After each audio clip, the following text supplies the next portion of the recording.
मेरा नाम केशव कुमार है। मैं 9वीं का छात्र हूँ। मेरे स्कूल का नाम स्वामी विवेकानंद इंटर कॉलेज सहारौरिया है। आज हम दैनिक जागरण संस्कार शाला से भोर का सूरत की कहानी पढ़ेंगे। गांव की शाम चहल पहल से भरी होती है। खेतों से लौटते लोग, चरवाहे और जानवर, बच्चों के खेलने की आवाज़ें, चिड़ियों से भरा आसमान स्वर्ण स्निग्धा आज 3 महीनों बाद अपने गांव आई थी। स्निग्धा के दादाजी गांव के सम्मानित लोगों में से एक हैं। वह जीवन भर समाज में ज़रूरतमंदों की मदद करते रहे। सकते में गांव। आज घर के बाहर अजीब सी चहल पहल, हलचल थी। गांव के लोग परेशान होकर अपनी आप बीती दादाजी को सुनाने आज आ रहे थे।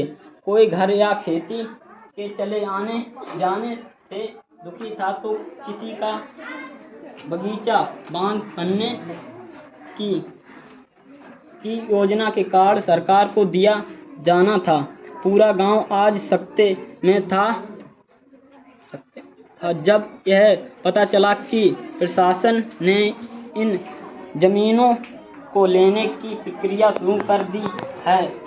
स्निग्धा ने इंटरनेट पर देखा तो पाया कि नदी पर बांध बनाकर बिजली उत्पादन करने की योजना है सरकार की, जिससे पहाड़ी क्षेत्रों में बिजली की आपूर्ति की जाएगी। पर यह तो अच्छी बात है ना दादाजी, ऐसा ही तो हमारा देश आगे बढ़ेगा, वरना यहाँ बिजली रहती है कहाँ है। ना फ़ोन चार्ज हो पाता है, ना बच्चे पढ़ाई कर पाते हैं। गांव वालों को भला क्या दिक्कत है? इन्हें बस ऐसा ही पिछड़े बने रहने में सुकून है। देश के विकास में तो हम सभी को साथ देना चाहिए। स्निग्धा ने दादाजी से कहा। असली विकास। सुबह 5 बजे चिड़ियों की चहचहाट से स्निग्धा की नींद खुल गई। दादाजी स्निग्धा को जंगल के रास्ते होते हुए नदी की ओर घुमाने ले गए। जंगल में लंगूर, हिरण, पपीहे, तरह तरह के फूल, ऊंचे ऊंचे पेड़, उन पर लदी लताएं, जैसे यह कोई सपना हो, जैसे बच्चों की कहानियों का नंदन वन हो। दादाजी स्निग्धा का विस्मय देखकर मुस्कुरा दिए और बोले, बेटी, शहर में घर में तेरा एक कमरा है ना? तू उसमें स्वयं को कितनी सुरक्षित महसूस करती है?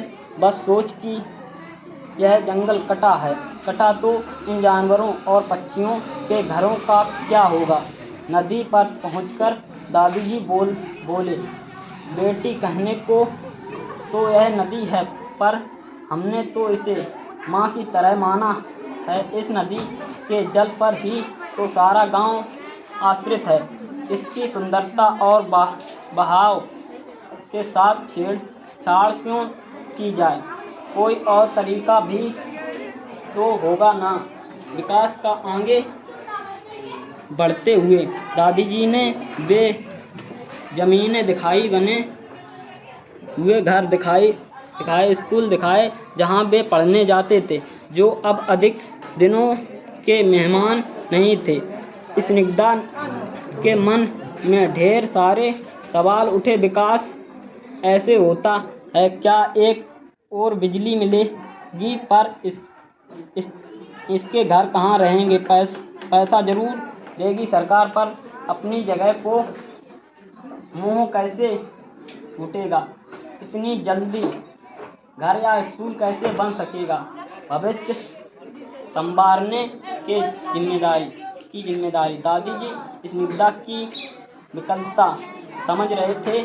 उन्होंने कहा, यहाँ के लोग विकास का विरोध नहीं कर रहे हैं, लेकिन विकास की यह कीमत नहीं होनी चाहिए कि पीढ़ियों का भविष्य खतरे में पड़ जाए। पेड़ काटने तो सूखा पड़ेगा, नदी का रास्ता बदलेंगे तो बाढ़ आएगी, संकलन होगा। खेतों में उगाए जाने वाले अन्न की भरपाई कौन करेगा? आज को संवारने के साथ साथ भविष्य की जिम्मेदारी भी तो हमारी ही है। स्निग्धा सब कुछ समझ चुकी थी। वह बोली, दादी जी, मैं अपनी उस बात के लिए शर्मिंदा हूँ कि गांव के लोग संकीर्ण सोच रखते हैं। उल्टे हम शहर वालों को गांव वाले के त्याग का कोई मूल नहीं पता।